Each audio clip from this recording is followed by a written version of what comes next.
இங்கே இருக்கிற மாணவர்கள் நிறைய பேர் கொஞ்சம் தங்களோட மன வளர்ச்சியில் குறைப்பட்டவங்களா, அதே போல் காது கேட்காதவங்களா நிறைய பேர் இருக்காங்க.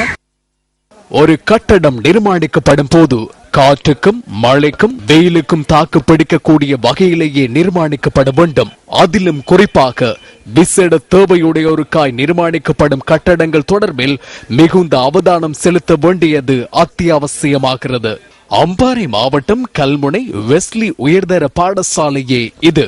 1985ஆம் ஆண்டு நிர்மாணிக்கப்பட்ட இந்த பாடசாலை கட்டடத்தின் இந்த பகுதி 2008இல் புனரமைக்கப்பட்டு விசேட கல்வி பிரிவாக மாற்றப்பட்டது. இதில் விழிப்புலன் மற்றும் செவிப்புலன் அற்ற சுமார் 40 மாணவர்கள் கல்வி கற்கின்றனர்.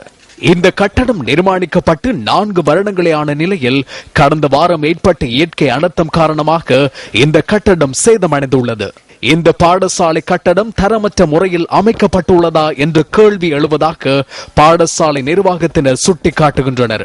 ஏற்கனவே மனவளர்ச்சி காரணமாக அவங்க மிகவும் கஷ்டப்பட்டு தான் அதில் இருக்காங்க. இதன் காரணமாக அவங்களோட கட்டடம் முடிஞ்சனால மிகவும் பாதிப்புக்கு உட்படுகிறாங்க.